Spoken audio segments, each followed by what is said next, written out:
Welcome to Crunchy Stewardship. I'm Chrissy Rombach. And I'm Katie Fiola-Jones.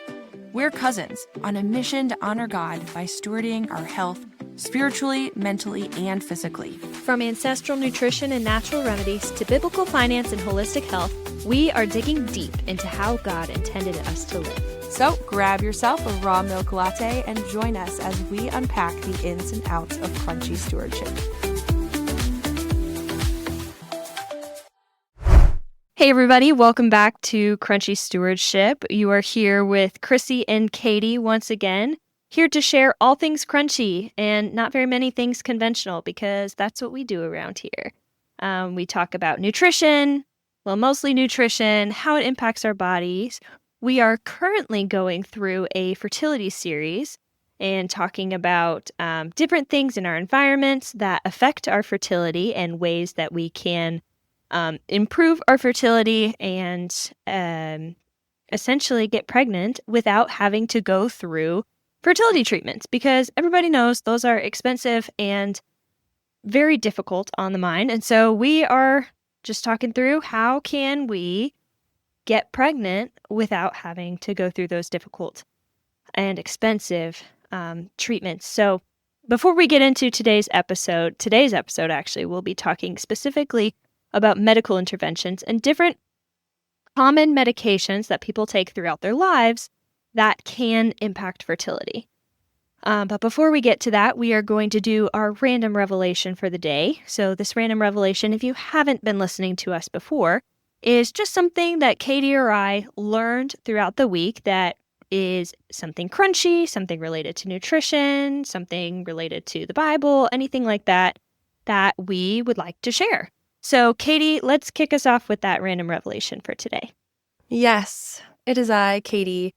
My voice may sound slightly different today because I am struggling with just some, like a cold. Just the season changed, and now it's finally spring-ish here in Michigan, and the weather has just hit me real hard, and I feel like right now, at this very moment, my voice actually sounds slightly better than it did maybe even like an hour ago, but we'll see how the rest of the podcast goes. But actually, this has to do with my random revelation today. I thought I would share more of an anecdotal experience type random revelation today versus just a random fact, since I am going through this right now. So I am actually using primarily homeopathy in order to kind of work on my cold that I have right now. We've used homeopathy for a number of other things, for Malachi and for Wes. I haven't used a ton of homeopathy myself, mostly because I haven't necessarily needed it. I haven't had a lot of things that I have needed working on. However, a couple weeks ago, actually, I did have this like pounding headache, and sometimes when I have headaches, I just kind of let them be if it's not too bad, especially if I'm just kind of at home. I just kind of like to rest and read books with Malachi versus doing a bunch of stuff. And I'm like, okay, you just let the headache kind of work its way through, drink some extra water, turn the lights down low. But we were with people and just doing a bunch of stuff. And so I was like, I just don't want to be dealing with this headache while we are hanging out with people and trying to be friendly and stuff. Because who here can relate to having a headache and just not wanting to talk to anybody, right? So that was where I was at. And so I had done some searching to figure out what to use in that situation. I actually can't remember off the top of my head which remedy I ended up using at that moment. If I looked at my remedy kit, I'd be able to point it out and be like, oh yeah, that was it. But it actually ended up working within like 15, 20 minutes, and my headache was gone, and I was like, whoa, this is crazy. So that was a really awesome situation. And so I've been trying to use homeopathy right now for this cold. And what's interesting about homeopathy is that it doesn't necessarily just take everything away, like taking like acetaminophen would or something like that, where you're like, oh, I have a headache, you pop this pill and boom, I'm totally fine and all my symptoms are gone. Or it's not like a cough suppressant where all of a sudden you're coughing and then you're totally fine because you've suppressed a cough. homeopathy actually works alongside your body to help it heal itself. So it's almost like kicking your immune system into turbo gear and like speeding through the process. Well, with my headache, that was just like an easy one and done kind of symptom where it's like just one thing was kind of the problem and it was able to help in that situation. With a cold, everybody's had a cold and you know that it goes through these different stages, right? And it's not always even like linear. It's like sometimes it goes to this stage to then that stage and then goes backwards and then this stage. And so with homeopathy in this situation, you have to be very specific to your symptoms at that very moment to figure out which remedy is going to match the situation that you have at that very exact moment. And so you have to be as specific as possible with like, where is your headache in your head? What kind of pains do you feel with that headache? What does your mucus look like or feel like, or, like the colors, and do you have a fever, and what is the fever? Is it hotter on one side of your body than the other, which is a thing. Malachi actually has fevers, like irregularly on his head. I have one of those like scanner ones, and one side of his head is usually hotter than the other, which is always so interesting. But you have to be very, very specific, even to the point of like, what are you craving? Are you craving lots of liquid to like help soothe you, or are you not craving any liquid? Does hot liquid help more than cold liquid, or vice versa? So you have to be as specific as possible.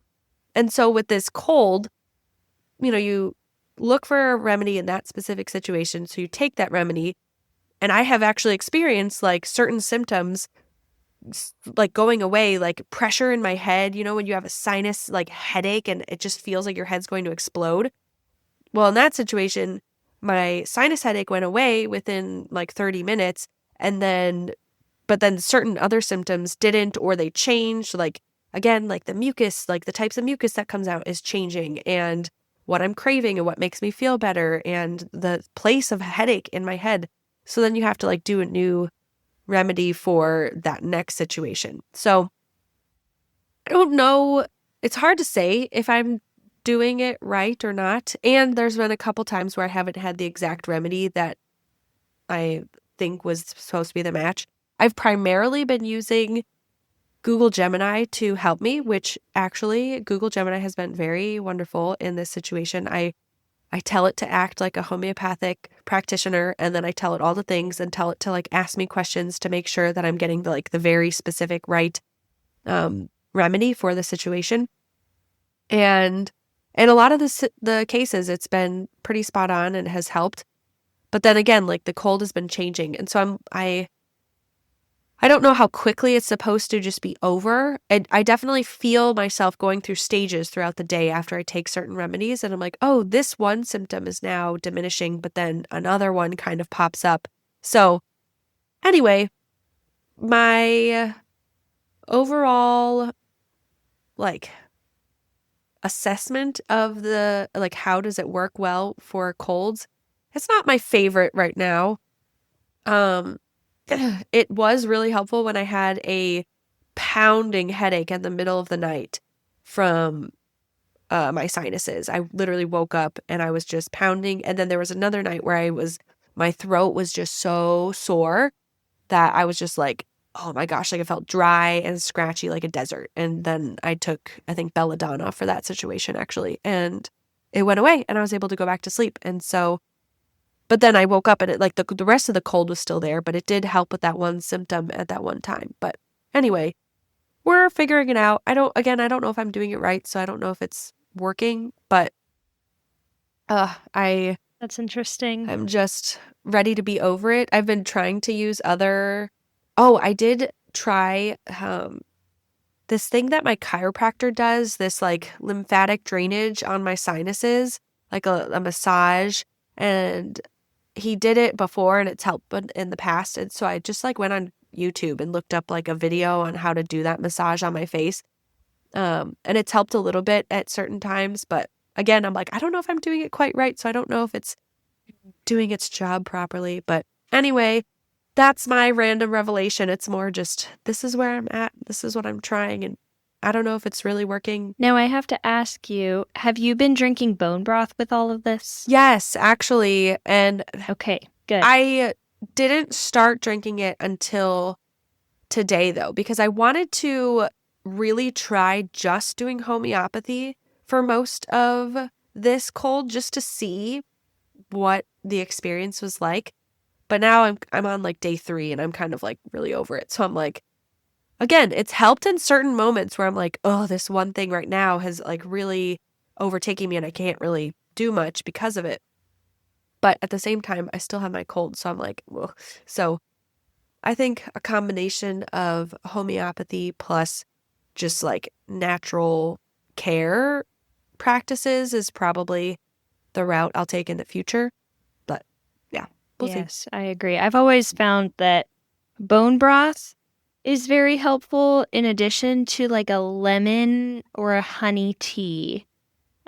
Those have also been very, Yes. very helpful for me in the past with colds. So that's what I've also been doing is the lemon with honey and a splash of some, or like a sprinkle, a pinch of sea salt. We use Baja Gold salt for like electrolytes. You know what I've actually done in the past, which cured my sore throat immediately, was I had thyme-infused honey. So I poured some thyme into the honey and it infused for, I think, like 24 hours. And then I put it through a strainer to strain out all of the thyme so I wasn't drinking seasoning. And then put some of that honey into just like a chamomile tea or something like that, just like a calming tea. And that thyme-infused honey got rid of my sore throat within like 3 sips. Wow. It was amazing. I don't remember where I learned that, though. Yeah. It might have been in one of Josh Axe's homeopathy books, but very helpful. I would highly recommend, except it took a lot of time, honestly. Time, like THYME. Took a lot of the spice time. But now I'm growing thyme, so maybe that would not be as concerning because I wouldn't have to pay for it. Yes. I'm actually very excited. My herb garden is growing and my herbs look happy. And I'm so happy about it. I am so excited to start planting our garden. We still get frost warnings every night. Full freeze warnings, I should say, not even just frost. It's like still getting into the low 30s and every night. And so even though it'll be like 40 or 50 degrees during the day, it's like not warm enough to go plant anything because everything will die. So every day I keep working on my garden beds to get them all ready. We did build, I should like share a picture of it. I'm so proud of it.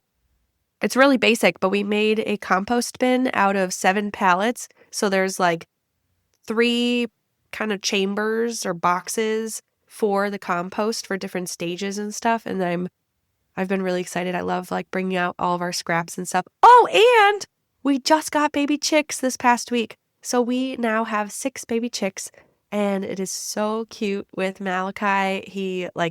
We'll just be in the house and he'll be like, baby chickies outside, baby chickies outside. And he like repeats the same thing over and over until I acknowledge him. And so I'm like, yeah, we can go into the garage and go see the baby chickies. And he goes, pet chickies. And so we bring out a chick and he goes, pat, pat, pat. And he like pats it on the head and stuff. And it's really cute. And he gives the little chickies hugs. He like puts his little face up against the chickens. Oh my gosh, it's so cute. And I just love it so much. I love it. I'm so excited that you guys finally got your chickens.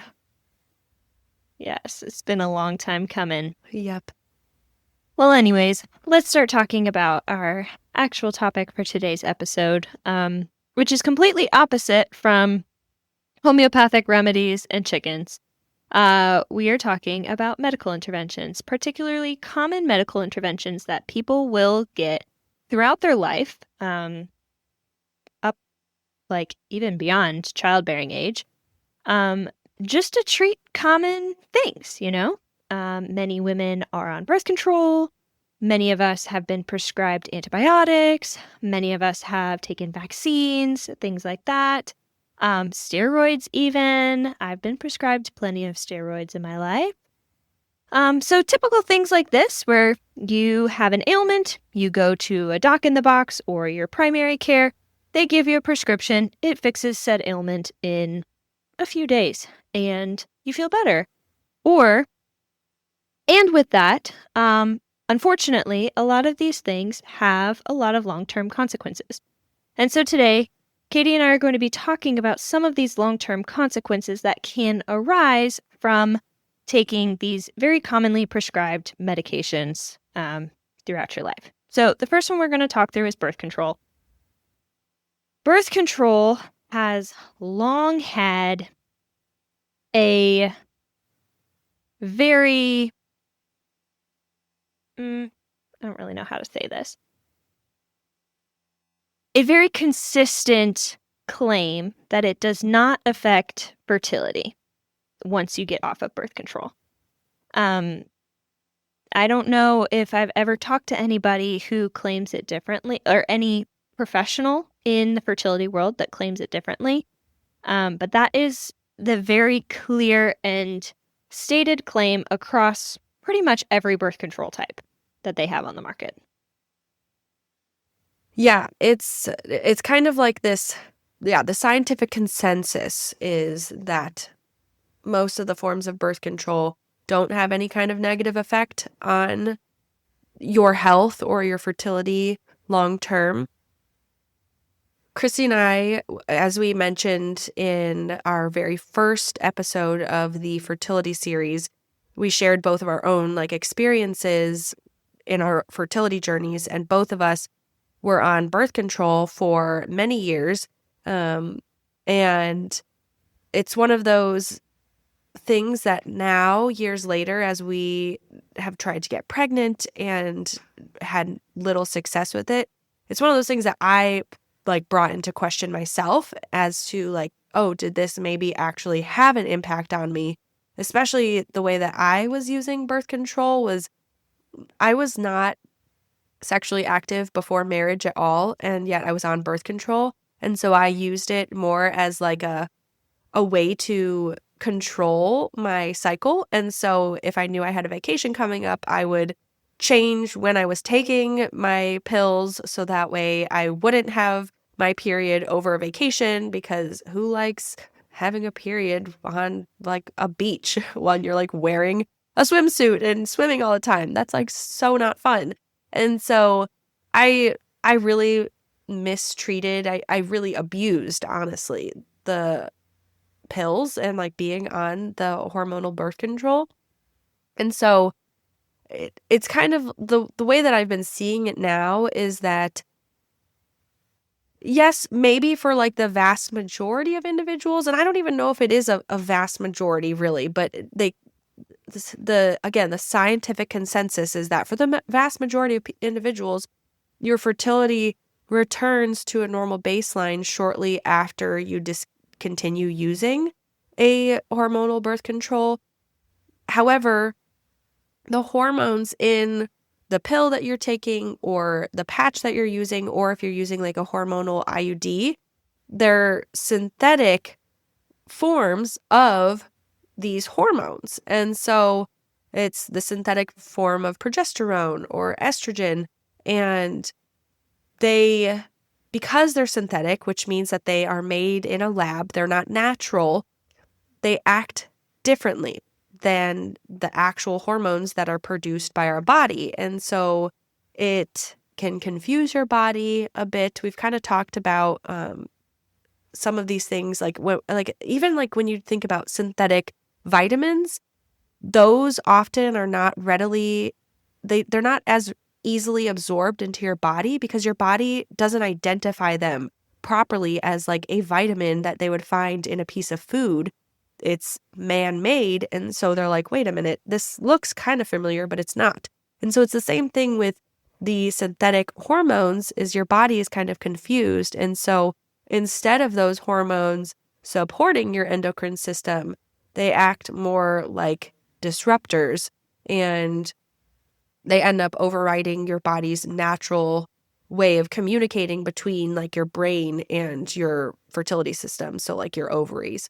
And so yeah, I copied a link to like a source that kind of talks about that more. So if you're curious, I'll link to that in the show notes, so you can check it out. I feel like that has a very similar effect as like eating a lot of soy products, and that soy's impact on our estrogen levels and things like that, or even like the impact of parabens on our estrogen levels, because they have a lot of what we call phytoestrogens in them. So they're like fake estrogens, and they trick our bodies into thinking that there's more estrogen than there actually is. And so these synthetic hormones, the progestin, and I don't know what the synthetic form of estrogen is, but the synthetic estrogen that is also in these birth controls essentially are tricking the body into thinking that the hormone is there to prevent ovulation. So a lot of the hormonal birth controls work. So ovulation is indicated. If you go back to our female fertility episode, I talk about the hormone cascade of ovulation. You have the estrogen spike, and then it depletes very quickly. And then you get the LH and the FSH spike, which indicates ovulation. And a lot of these birth controls that have estrogen in them prevent that estrogen spike and drop, particularly prevent the estrogen drop, which prevents the LH and the FSH from going up, which prevents ovulation, which for all intents and purposes is the goal of birth control, because the goal is to not get pregnant with it. The only problem is once you stop birth control, a lot of times it really does take the body much more than just a few months to regulate. I know for me, like I'm, maybe almost 2 years out, a year and a half to 2 years out from having my birth control removed, and my cycles have not regulated. So it's very common for cycles to just take a very long time to re-regulate. And so I think, unfortunately, a lot of people have been misled of like, oh, you stop taking the pill, you could get pregnant the next week, when in reality that just isn't necessarily the case. And the more people I talk to, the more people I hear having struggles conceiving after stopping birth control. Well, and especially because like, okay, a really good example is your own situation.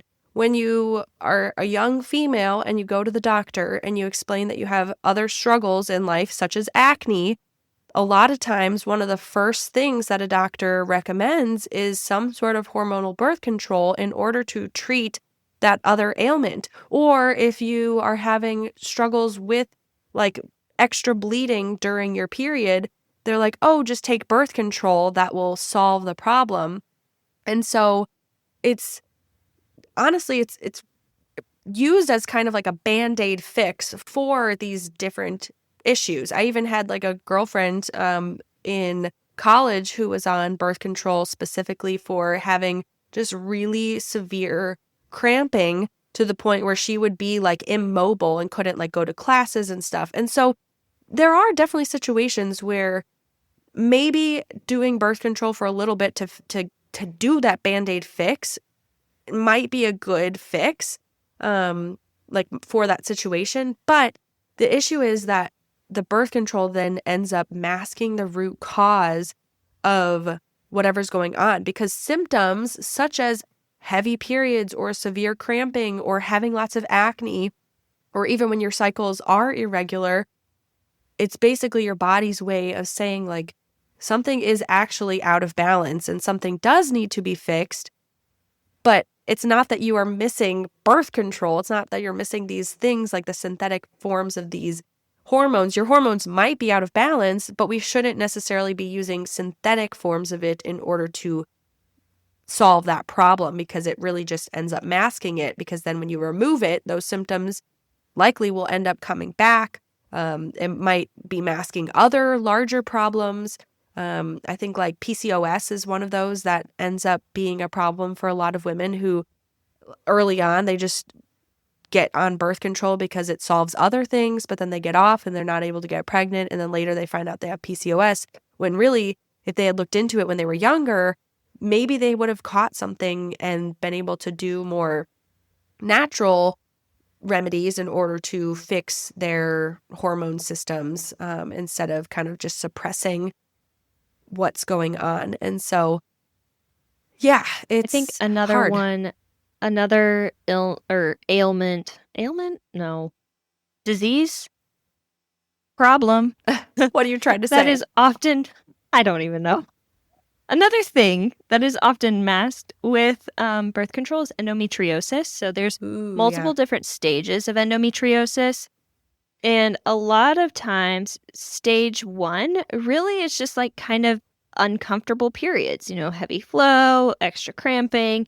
And so that's when doctors will put a patient on a birth control pill, which masks the symptoms, but doesn't actually solve the problem. So then by the time the girl gets off of birth control and she's ready to have a baby, well, then that endometriosis has now progressed to stage 3 or stage 4, and she has that much more of a difficult time having a baby because she went all this time having endometriosis and not actually knowing it because all of the symptoms were being masked by birth control. And so that is one of the issues that has been presented. And, in medicine in general, we have that also. Like, I remember working in the hospital, even if a patient had a fever, they didn't always want us to give Tylenol right away because they didn't want us to mask the fever. They wanted to watch the fever and see how it progressed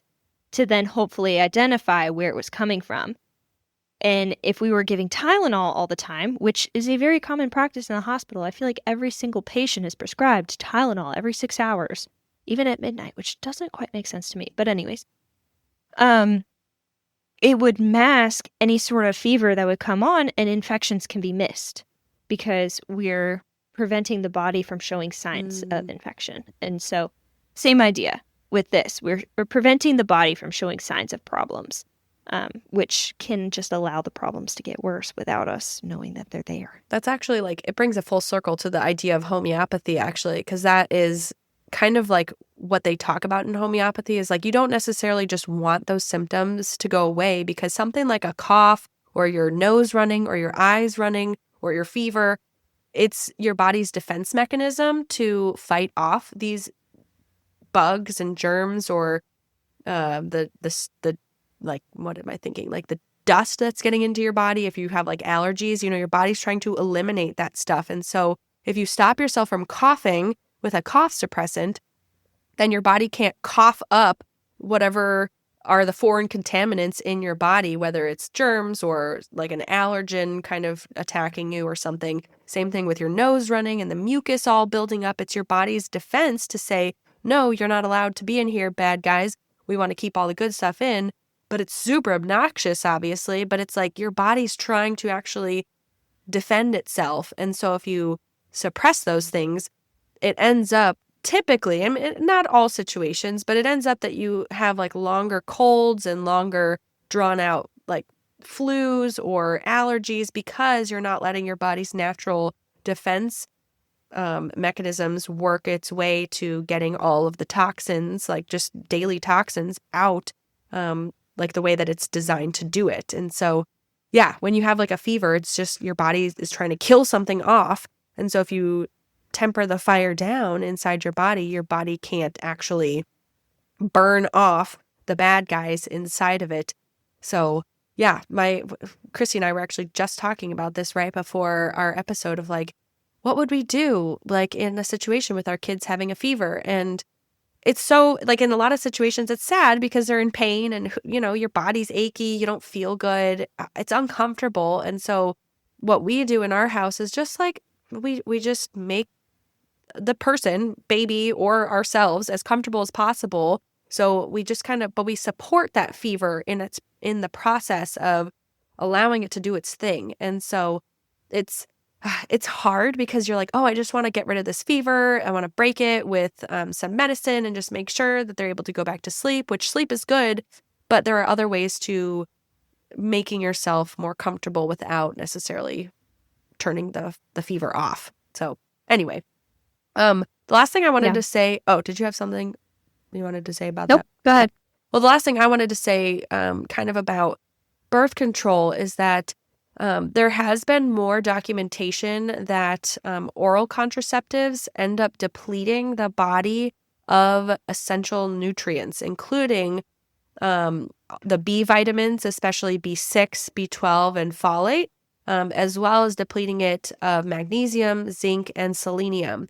And so that's, I feel like we've kind of mentioned, maybe we didn't talk about just like vitamins and nutrients. Well, yeah, we did. Duh. Our first episode in the fertility series was all about like nutrition, and how these things are really important to all have together so that way your body can function properly in order to get pregnant. And so when it doesn't, when the vitamins and nutrients and stuff and the like things like vitamin B are all out of whack, it's hard for your body to get pregnant as well. Just like your hormones have to be in balance, so do these other things.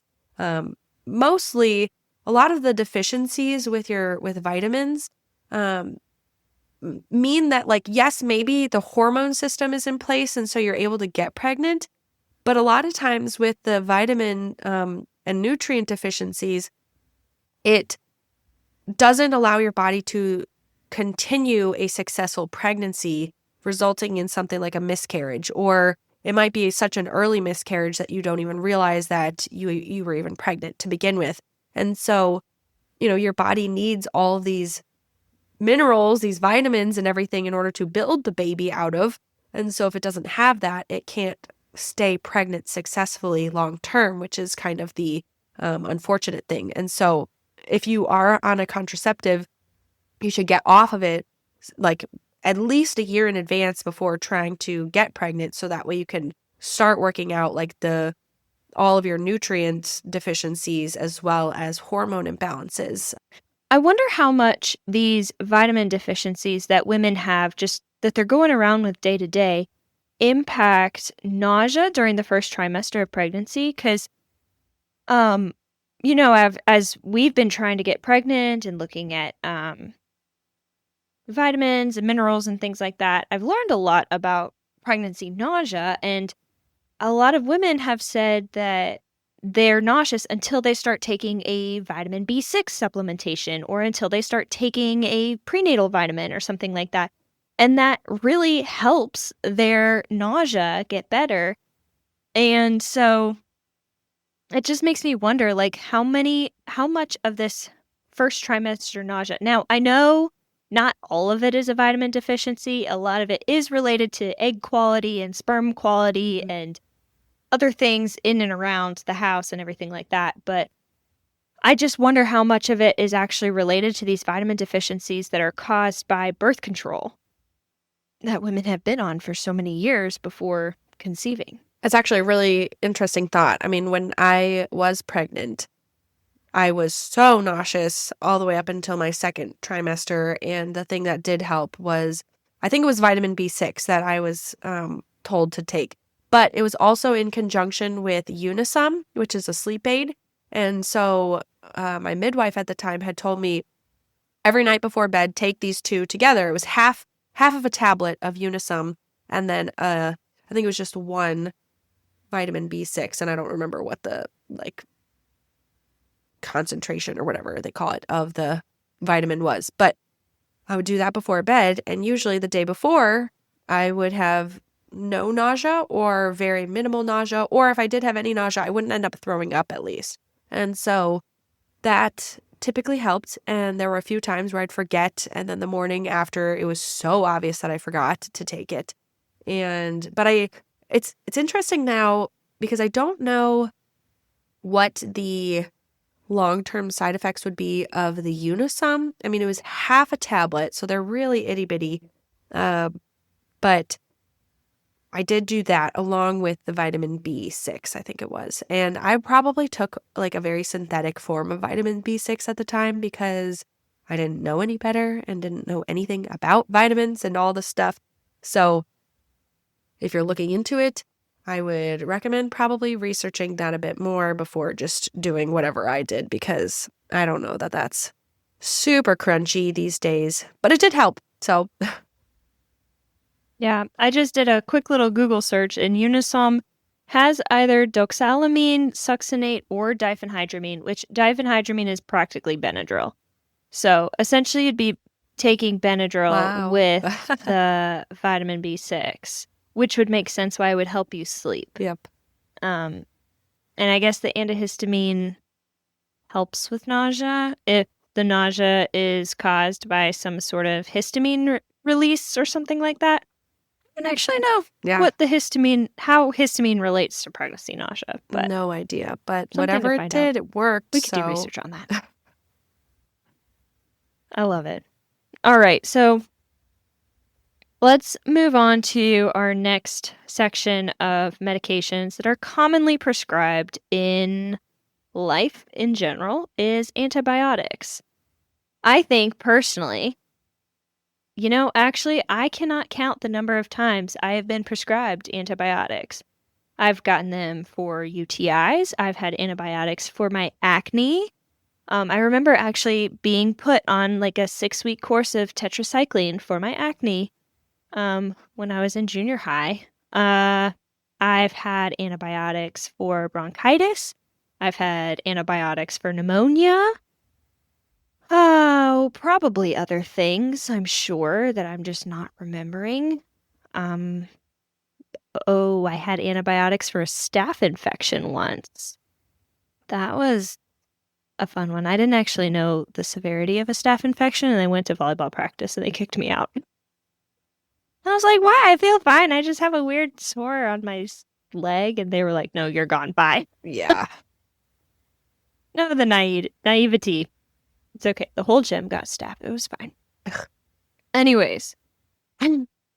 So, antibiotics in the short term seem to be quite miracle drugs. And that's how they were originally presented to the public. So, when penicillin was discovered long time ago, I don't remember the exact year penicillin was discovered. But when penicillin was discovered, they found that if they gave penicillin to somebody with pretty much any sort of infection, the infection cleared up immediately. And so they started giving penicillin out like candy. Now, eventually, bacteria, because bacteria is a living being, and as we have all learned through school, there's this thing called microevolution, where different bacteria and things evolve, just like humans evolve. I'm not talking about macroevolution from like tadpole to frog to fish to human, or to gorilla to human. I'm talking about microevolution. So the microevolution is slight changes in jaw shape, which Katie and I have talked about in this podcast in the past, particularly in the research by Weston A. Price. He talks about the shape of the jaw and how it's different among different people groups depending on where they live. So that is evidence of microevolution. Different slight changes in shapes or qualities that may or may not, that usually benefit the population as a whole. A lot of people would also call this what is it? Selective. Survival of the fittest, kind of a. Yeah, like natural selection. Yes, natural selection. There you go. Natural selection. Thank you. Going back to 9th grade biology. Okay, so nonetheless, bacteria have the same sort of thing going on. They do micro-evolve. So if they are hit with a toxin or a attack or something to kill them, and it doesn't kill all of them, then the ones that are left can evolve or change slightly to make themselves protected from this attacker, essentially. We do the same things. Your house gets broken into, you fix the deadbolt and maybe get a stronger deadbolt. Your windows get broken, Hugo might get some shatterproof windows, things like that. So we do the same things consciously and unconsciously. Our bodies do the same things when we talk about building immunity. You have an illness, your body fights it. It builds the immunity to then be better at fighting the illness in the future. This is microevolution. So all that to say, bacteria have the same thing. And so they build themselves up to fight these different attacks in the future. And so when penicillin was created, they gave it to everybody. Everybody loved it. It was given out like candy. It was the miracle drug. And then they realized it stopped working, and these bacteria were coming back stronger and not affected by the penicillin. And so they started creating different strands of the penicillin, amoxicillin, tetracycline. I'm blanking on a bunch of other antibiotics right now. Sulfamethoxazole. Just a lot of different antibiotics to then fight these different kinds of bacteria. Now, antibiotics, some of them are broad spectrum. So like an amoxicillin or tetracycline is a very broad spectrum antibiotic. It will kill a lot of different types of bacteria. There's also narrow spectrum antibiotics, such as vancomycin or ertapenem, which you can't really get just regular. You have to get them through an IV. That will be very specific in the bacteria that they kill. So, yes, Vanco was my BFF in the hospital. And at one point, I looked it up and I was like, whoa, let me figure out what vancomycin is. And one of the facts that I learned about it was that it's basically considered like the last resort antibiotic that you go on when you have such a severe illness that there's nothing else out there. And that was... And the horrible thing is, some bacteria have become vancomycin resistant. Yeah, that is really terrifying. And I even remember kind of having some of those conversations with our doctor and being like, yeah, you and your son are now going to be put on Vanco, which was what they just called it at the hospital, was Vanco. And for the longest time, I was like, Vanco, what? I just anyway. And they're like, yeah, this is kind of like our last resort. And then we have to kind of think about doing some other surgeries and things like that. And it was really scary stuff to talk about. But yeah, when I Googled it much later after all of it, I was like, oh, that literally is considered the drug of last resort. And that was really terrifying after going through You know what's actually a random fact about Vanc that is kind of scary? If I remember correctly, I think it is Vanc. If you accidentally spill it on your clothes, it bleaches your clothes. That's freaky. And that was in my body. That was pulsing through my veins. Yeah, I learned that the hard way, accidentally spilling a little bit of Vanc on my scrubs because it happens. Yeah.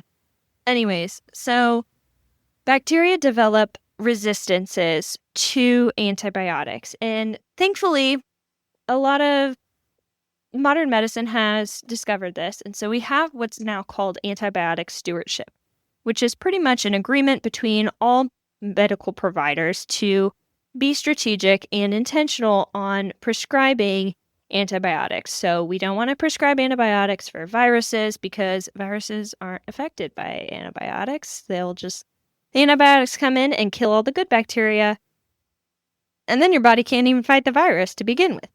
So that is one thing that I wanted to get to that antibiotics do, is especially broad-spectrum antibiotics, like that doxycycline that I mentioned, amoxicillin, even Zosyn, if you're an IV broad-spectrum, they kill all the bacteria, not just the particular bad ones. And so in our bodies, particularly in our digestive systems, we have a mix of good flora and bad flora, i.e. good bacteria, bad bacteria. The goal is to have a ratio of a higher amount of good bacteria than bad bacteria, because the good bacteria prevents the bad bacteria from overgrowing. But when we take especially oral antibiotics, which are very commonly prescribed, they come through and kill all of the bacteria, which, unfortunately, if the bad bacteria develops a resistance to this antibiotic, then the bad bacteria can grow out of proportion to the good bacteria and cause megabugs, like we've said before. Megabugs, for instance, MRSA, methicillin resistance, Staphylococcus aureus, or C. diff, which is really when your gut is completely depleted of good bacteria and there's only bad bacteria. I don't know if anyone has ever talked to a nurse. Most nurses will be like, I can smell C. diff down the hallway. And it's horrible, and it's only killed by bleach. Fun fact, you can't kill it. Gross. Soap and hand sanitizer does not kill C. diff. And regular cleaning wipes don't kill C. diff. It has to be bleach or soap and water. And the only remedy for it is oral Vanc for literally like 4 or 5 months. Interesting. It's horrible. Yeah, it's a really bad infection to get and very difficult to kill. But it's caused by having too many antibiotics in our bodies. And so we've talked about before how all disease begins in the gut. And that was a quote by Hippocrates many, many years ago. And the truth is, like, that is very true. And with that, fertility begins in the gut also. So a lot of our hormones, a lot of our vitamins and minerals are all absorbed from the gut. Our hormones are affected by the things that we absorb through our gut.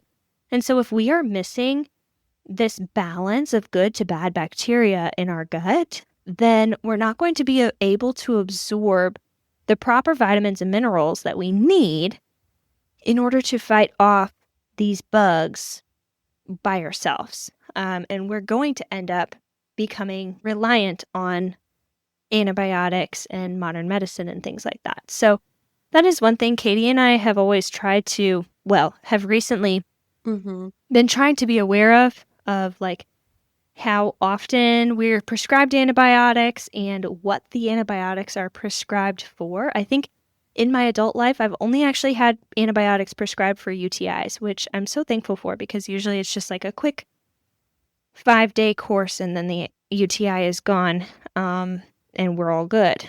So praise God for that. But it's important to not avoid antibiotics at all costs because there is a time and a place when they are necessary. Like Katie and Malachi's instance, if they didn't have them, they would have died. Praise Jesus. Praise Jesus for antibiotics. They didn't die. At the same time, for very common illnesses and ailments, there's more homeopathic remedies and strategies that we can use that embraces the good gut flora and prevents that imbalance from occurring. Yeah, oregano oil is one of those ones that I've been exploring a bit more as kind of like a natural antibiotic. Also, things like coconut oil is very antibacterial and can be used for other things around your body, even just keeping your body clean. It's really good for that. You know how oregano oil was discovered? Squeezing oregano leaves? I don't know. No, like how the effectiveness was. Oh. Some high school student was doing like a project for like Science Olympiad or something like that. And he essentially did like an agar plate of bacteria with certain antibiotics on it and then did an agar plate with oregano oil. And the oregano oil was more effective than all of the antibiotics on the other agar plate. And that's how they really discovered that oregano oil can be used for as like an antibacterial. Isn't that fascinating? This is kind of cool. Like I think I remember hearing that. Cool. Yeah. Fun fact.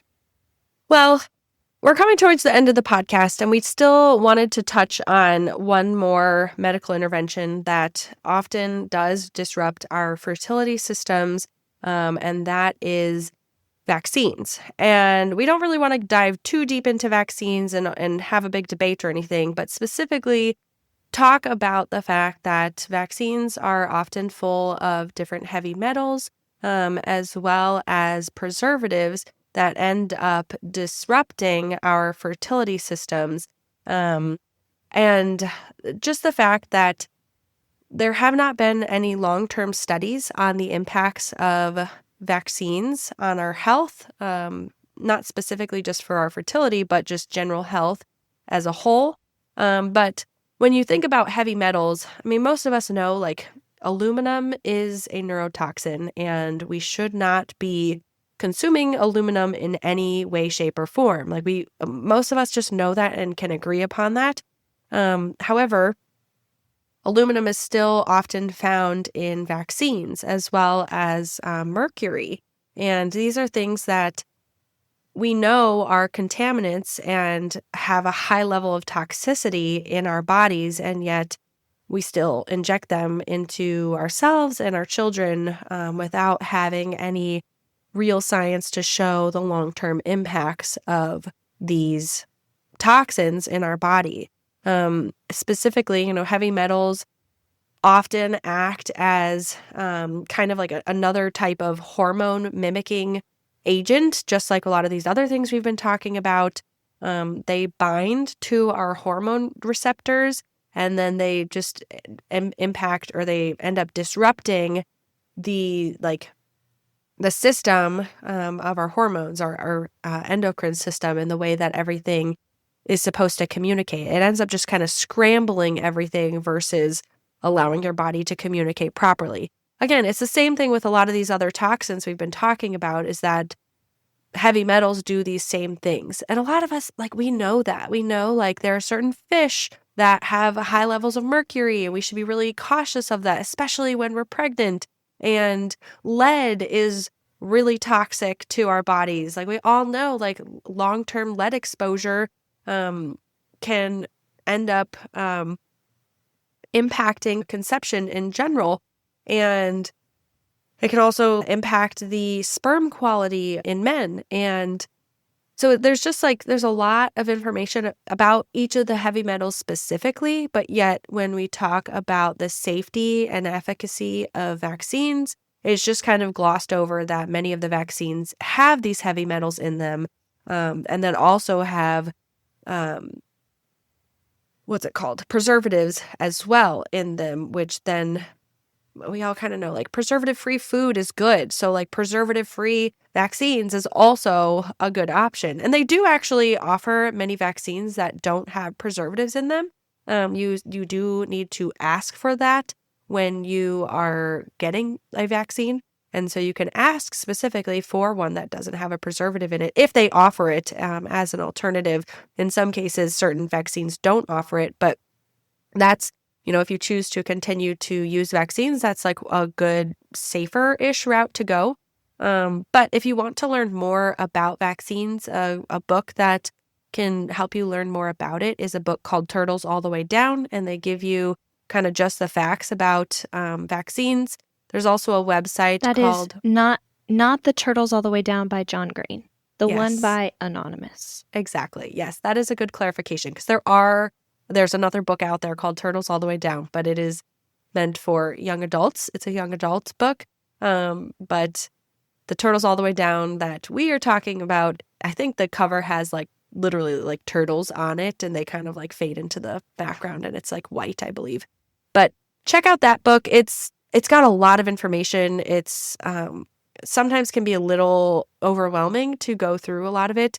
Another website I'd recommend is called Just the Inserts. And so you may or may not be familiar with the fact that every vaccine comes with a insert, a medical information insert that tells you all about it, all the good and the bad and the ugly. And it usually will say things like, this vaccine may have the risk of death. And they never share these things with people typically unless you specifically ask for them in most situations. And so there's a website out there called Just the Inserts, and it basically takes all of the government-approved information on all of the vaccines and compiles it into one place where you can kind of just see it easily. And I don't think that they take a stance either way. They just simply are giving you the information. And that's why it's called just the insert. So you can kind of do your own digging and decide whether or not a vaccine is something that you want to pursue for yourself or for your children or the rest of your family. And so, yeah, that's kind of the main thing that we wanted to say today about vaccines. But yeah, Chrissy, do you have anything else you want to share in this episode in general? I think I actually want to touch on steroids just a tad, because steroids are also very commonly prescribed. I was prescribed steroids a few years ago when I got poison ivy head to toe. It was horrible. I really honestly went to the CVS doc, like the little nurse practitioner at CVS, and I wanted her to give me a prednisone shot, but she only gave me a prednisone taper, and I was honestly very irritated by it. But anyways, point being, steroids are often prescribed commonly in conjunction with antibiotics because they are anti-inflammatory, and so they kind of block our body's natural infection fighting response to allow the antibiotic to come in and do the work that it needs to do. It is helpful when there's a lot of swelling, when there's a lot of redness, when there's a lot of heat that is causing more problems. But steroids, as a result, they do actually increase blood sugar levels. So Katie and I have talked in episodes past on how blood sugar affects fertility because higher blood sugar levels leads to higher fat retention, leads to higher estrogen levels because estrogen is stored in the fat. So if we are taking steroids, especially on long-term basis, it can jack up those blood sugar levels like nobody's business. And a lot of times, steroids are also addictive. My mom, for instance, she was prescribed steroids for many years for ulcerative colitis, which, praise God, she used her diet and is now in remission for many, many years of ulcerative colitis because of changing her diet. And she convinced her doctor not to take her colon out. So, guys, severe illnesses can be treated with natural remedies. But that's beside the point. She was severely addicted to prednisone because she had been prescribed it for so long that every time she tried to taper off of it, she actually went into withdrawals from it. It took many attempts to taper down before she was finally able to get off of it. And so that is one of the warnings I would give people. Like, they are addictive. They severely affect blood sugar levels. They can really make your body look like you have diabetes, even if you don't, which affects hormone levels, it affects energy, it affects our livers, it affects our toxin processing. Kind of the whole gamut is affected by blood sugar. And so that is just one other thing I wanted to add on the risks of taking steroids and some other things that are helpful instead of taking steroids as like an anti-inflammatory property is ginger. Ginger is incredibly anti-inflammatory. Taking warm baths, not hot baths, but a warm bath with some essential oils can be very helpful as an anti-inflammatory. Oftentimes, if you're very inflamed in your sinuses, then even just allowing steam to go over your face, for instance, like during a cold, if you kind of just put your face over a pot of boiling water, allow the steam to go over it, it's very helpful for clearing the sinuses and relieving inflammation. So there's a lot of ways that we can relieve inflammation naturally without having to use any sort of steroids or antibiotics or anti-inflammatory medications like Advil or Aleve or anything like that. Yeah, I think that's a good pointer to add. I'm glad that you mentioned that. Our experience with steroids has been with our foster daughter, who I've mentioned before, the one with autism and has many other medical challenges.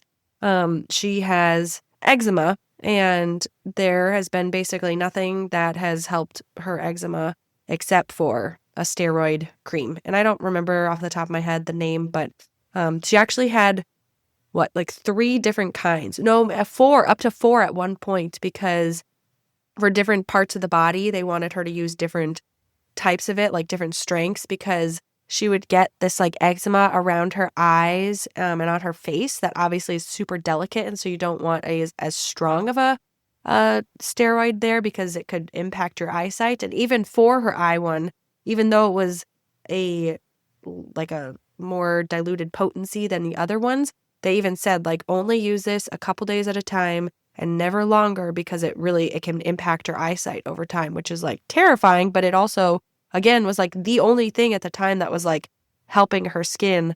It's hard in foster care because you have to bring kids to just your traditional allopathic doctor who then usually jumps to the first thing of like, oh yeah, try a steroid cream or try an antibiotic. Because same thing, talking about antibiotics, she was on so many antibiotics for different things all the time because she would get ear infections and then they would try one antibiotic and then go to another antibiotic and then, just one to the other. And now at this point, it's funny because if Malachi ever got an ear infection, I have so many other remedies that I would potentially use first before ever going to a doctor to say like, hey, do this. Maybe we'll talk about things like that in the future, like common childhood ailments and like what things you can do to help them. Because again, we were talking about fevers right before this episode of like, what would you do for a baby that wakes up in the middle of the night screaming with a fever? And it's like, oh, I actually do have some things that I would recommend doing. But that is for another day and another time because we are definitely at the time where we need to say goodbye. And we are thankful that you have joined us today. Again, if you are a part of our Facebook group, we'd love for you to come and say hi. We have so many new people in the Facebook group, and I think everybody's afraid to like say stuff, but we would really love if you took a step of courage and posted something or said hello or anything, because sometimes I feel like I'm just like talking into the void in our Facebook group, like, hey, let's chat or let's check out these things that I'm posting in here. I don't know. Anyway, let us know how we can even I'm make definitely it more guilty helpful. of not responding on the Facebook group. Yeah, it's hard. Actually, I mean, this is maybe a good question. If there's some other place that people would rather because we want to kind of like build a community around our podcast of like people who are wanting to talk about things that are crunchy and yet still love Jesus and all these things. Like, I'd love to just chit chat. But if Facebook is not like the best place to do that, let us know if there's another place that we should be trying to build a community on or something. Maybe as long as it's not like just social media, because Chrissy and I also are really bad at just like Instagram. We literally started an Instagram channel and have posted like 5 things maybe. I don't know. I don't even know because I haven't been on there in like a year because we made it and we were like, oh, we should probably do this. But we haven't really used it. So, oh well. But if you guys say that Instagram is better than Facebook, then I would be willing to sacrifice going on Instagram more frequently in order to post things so that you guys can be involved in our Crunchy Christian Mamas community. Yes. Way to go. I love it. Okay, well, why don't you take us out, Chrissy, because you always do such a perfect job of it. Oh, well, thank you. Anyways, remember as you are going about your day-to-day that whatever you do, whether you eat or drink, do it all for the glory of God. We'll see you guys next time. Thanks for listening to Crunchy Stewardship.